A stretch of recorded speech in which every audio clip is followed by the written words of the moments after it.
খুশকিগুলো যে এই গরমের সময় হচ্ছে, এখান থেকে পরিত্রাণের উপায়টা কি হতে পারে স্যার? ধন্যবাদ। এটা খুব টাইম ডিমান্ডিং একটা প্রশ্ন, কারণ খুশকির কারণে চুলের সৌন্দর্য নষ্ট হয়। আর চুল হচ্ছে মানুষের সৌন্দর্যের খুবই একটা গুরুত্বপূর্ণ উপাদান। এখন আমাদের প্রথমে জানতে হবে খুশকিটা কেন হচ্ছে এই সিজনে। প্রথম কারণ যেটা, সেটা হচ্ছে যে আপনার ঘাম খুব বেশি হয়। ঘাম বেশি হওয়ার কারণে মাথার ভিতরে একটা স্যাঁতসেঁতে আবহাওয়া থাকে। এই স্যাঁতসেঁতে আবহাওয়াটা মানুষের চুলের ভিতরে বিভিন্ন রকমের প্যারাসাইট বলেন, বিভিন্ন রকমের আপনার মাইক্রো ফাঙ্গাস বলেন, এগুলো গ্রো হওয়ার সম্ভাবনা খুব বেড়ে যায়। এর মধ্যে সবচেয়ে গুরুত্বপূর্ণ বিষয় যেটা, সেটা হচ্ছে যে ফাঙ্গাস। এই ফাঙ্গাসের কারণে মাথার ভিতরে খুশকি হয়ে থাকে। এই খুশকিটা যখন স্যাঁতসেঁতে আবহাওয়া হয়, তখন এই খুশকিটা মানুষের মাথার ভিতরে চুলকানির ভাব তৈরি করে, এবং এই চুলকানির ভাব তৈরি হওয়ার ফলে মানুষ চুলকানির কারণে তখন ফলিকুলার ইনজুরি হয়, চুলের গোড়াতে আঘাত হয়। এই আঘাত হলে তখন তার ওখানে ইনফেকশন হয়। সেই ইনফেকশনের কারণে পরবর্তী কনসিকুয়েন্সগুলো ডেভেলপ করে। এখন কি সমস্যা বা কি লক্ষণ নিয়ে রুগী আমাদের কাছে আসে? রুগীরা বিভিন্ন রকম লক্ষণ নিয়ে আসতে পারে। একটা হচ্ছে খুশকি পড়ছে, এটা তার কাপড় নষ্ট করে ফেলছে, ওয়ান। আরেকটা সমস্যা যেটা, সেটা হচ্ছে চুলকানি, অসম্ভব রকম চুলকানি হয়। তৃতীয় যেটা সবচেয়ে খারাপ যেটা, সে চুল পড়ে যায়।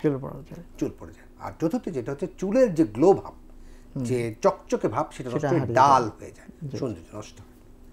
এখন এই অবস্থান থেকে পরিত্রাণ পাওয়ার উপায় হচ্ছে মাথার চামড়াকে সবসময় ময়লামুক্ত রাখা। এই মাথার চামড়া ময়লামুক্ত রাখার সবচেয়ে ভালো পদ্ধতি যেটা হচ্ছে শ্যাম্পু করা। যেহেতু এখানে একটা ফাঙ্গাস আছে, সুতরাং আমাদেরকে এখানে একটা কিটোকোনাজল সমৃদ্ধ একটা শ্যাম্পু আমাদেরকে ব্যবহার করতে হবে।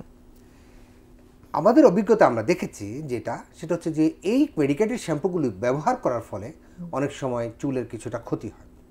সেই জন্য আমরা এই শ্যাম্পুর সাথে স্বাভাবিক শ্যাম্পুটাকে আমরা ব্যবহার করার জন্য বলি।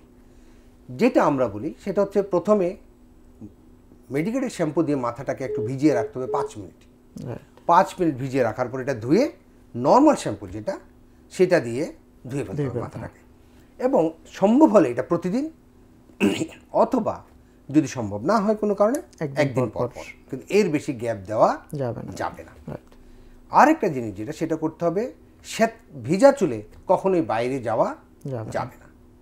আরেকটা জিনিস যেটা, চুল আঁচড়াতে হলে অবশ্যই মাথাটাকে শুকিয়ে ফেলতে হবে, ফ্যানের নিচে দাঁড়িয়ে, কিংবা যদি সুযোগ থাকে হেয়ার ড্রায়ার ইউজ করে চুলটাকে শুকিয়ে নিতে হবে। এবং চুলটাকে শুকিয়ে তারপরে বাইরে যেতে হবে যদি যাওয়া দরকার হয়। এগুলো হচ্ছে আমাদের দৈনন্দিন বিষয়। আর নির্দিষ্টভাবে এখানে চিকিৎসার প্রয়োজন আছে। সেই চিকিৎসার ক্ষেত্রে দেখা গেছে যে একটা অ্যান্টিফাঙ্গাল ট্যাবলেট বা capsule according to physicians choice সেটা দিতে হবে, এবং পর্যাপ্ত ডোজে দিতে হবে। এবং যেহেতু তার মাথায় একটা চুলকানি ভাব আছে, এখানে আমাদেরকে কিছু অ্যান্টিফাঙ্গাল এবং স্টেরয়েড মিক্সড কিছু সলিউশন বাজারে পাওয়া যায়, ওগুলো আমরা দিতে পারি অ্যাকর্ডিং টু দ্য সিভিয়ারিটি। যদি সিভিয়ার হয় তাহলে আমরা দৈনিক 2 বার, একটু কম সিভিয়ার হলে দৈনিক 1 বার রাতে, বা তার চেয়ে যদি কম সিভিয়ার হয় তাহলে আমরা একদিন পর পর ব্যবহার করতে পারি। তবে গরমকালে যেহেতু এই রোগটার প্রাদুর্ভাবটা খুব বেশি হয়, একদম ভালো থাকার পরেও আমরা যেটা অ্যাডভাইস করি, অন্তত সপ্তাহে 1 দিন অ্যান্টিফাঙ্গাল স্প্রে এবং স্টেরয়েড স্প্রে, যে মিক্সড যে প্রিপারেশনগুলো বাজারে পাওয়া যায়, এগুলো দেওয়ার জন্য। আরেকটা জিনিস যেটা করতে হবে, যে আমরা যে গামছাটা দিয়ে আমরা মাথাটাকে মুছি, এটা পর্যাপ্ত পরিমাণে শুকনা রাখতে হবে এবং ধুয়ে ফেলতে হবে, যাতে কোনোভাবে স্যাঁতসেঁতে আবহাওয়াটা মাথার মধ্যে না থাকে। এত কিছু সব কিছু করার পরে আমরা আশা করব হয়তো চুলটাকে আমাদের ভালো রাখা যাবে। এছাড়া আরও কিছু যেটা করতে হবে, পর্যাপ্ত পরিমাণে পানি খেতে হবে, এবং রসালো ফলগুলো খেতে হবে, এবং শাকসবজিগুলো খেতে হবে, এবং আমাদেরকে অ্যান্টিঅক্সিডেন্ট যুক্ত যে সমস্ত সবজি আছে সেগুলো আমাদের খেতে হবে, ফলও খেতে হবে।